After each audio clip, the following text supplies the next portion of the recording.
Vyttila railway ഓവർബ്രിഡ്ജിൻ്റെ രണ്ട് വശം, അതൊരു ഭാഗം പാലാരിവട്ടം പോലീസ് സ്റ്റേഷൻ്റെ അതിർത്തിയും മറുഭാഗം മരട് പോലീസ് സ്റ്റേഷൻ്റെ ആരംഭവുമാണ്. ഈ അതിർത്തി തർക്കമാണ് ഇങ്ങോട്ട് പോലീസിനെ വല്ലപ്പോഴും കൂടി ഒന്ന് എത്തിക്കുന്ന രീതിയിലേക്ക് പോകുന്നത്. അങ്ങനെ പോലീസ് സ്ഥിരമായി എത്തില്ല എന്ന ഉറപ്പാണ് ലഹരി മാഫിയ സംഘത്തെ ഇങ്ങോട്ട് എത്തിക്കുന്നത്. നമ്മളിപ്പോൾ ഈ നിൽക്കുന്നത് ആ സ്ഥലത്താണ്. ആ ദൃശ്യങ്ങൾ പകർത്തിയത് ഇവിടെ ആയിരുന്നു. ആ കുട്ടികൾ അതെല്ലാം പ്രായപൂർത്തിയാകാത്ത കുട്ടികളായിരുന്നു. ഇവിടെ ഇരുന്നായിരുന്നു അവർ ലഹരി വസ്തുക്കൾ കൊണ്ടുവരികയും അത് ഉപയോഗിച്ച് ബീഡി തയ്യാറാക്കി ഇവിടെ നിന്ന് ഉപയോഗിക്കുകയും ചെയ്തത്. രാത്രി ആയതിനാലും ആ ദൃശ്യങ്ങൾ എടുക്കുന്നതിൻ്റെ പരിമിതികളുള്ളതിനാലുമാണ് അത്ര ഒരു ക്ലാരിറ്റിയിൽ നമുക്ക് കിട്ടാതിരുന്നത്. ഈ ഒരു ഭാഗമാണ് ഇപ്പോൾ ഈ ലഹരി മാഫിയയുടെ താവളം. കാരണം എല്ലാ സൗകര്യവുമുണ്ട്. റെയിൽവേ ഓവർബ്രിഡ്ജാണ്, അതിൻ്റെ താഴത്ത് മഴ നനയാതിരിക്കാം. ചുറ്റും കാട് പിടിച്ച് കിടക്കുന്ന പ്രദേശമാണ്. പോലീസോ എക്സൈസോ ഒന്നും എത്തില്ല. കൂടുതലും ചെറിയ പെൺകുട്ടികളെ അടക്കം ഇവിടെ വൈകുന്നേരം ഇരുട്ട് വീണ് കഴിഞ്ഞാൽ കൊണ്ടുവരും. മറ്റ് ആൾ താമസം ഒന്നുമില്ല.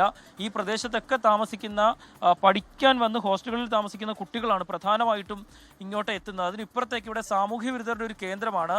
മറ്റ് മദ്യവും മറ്റ് ലഹരികളും ഒക്കെ ഉപയോഗിച്ച് ബോധമില്ലാതെ വന്നു കിടക്കുന്ന ആളുകളുടെ ഒരു ഹബ്ബ് കൂടിയാണിത്.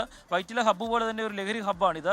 ആ സ്ഥലത്താണ് ഈ കുട്ടികൾ എത്തുന്നത്. വലിയ അപകടത്തിലേക്ക് അവരെ തള്ളിവിടാനും ഒരുപക്ഷെ അവർ ചെന്ന് വീഴാനും ഒക്കെ സാഹചര്യമുള്ളൊരു സ്ഥലം കൂടിയാണ് ഇപ്പോൾ ഈ ഒരു പ്രദേശം.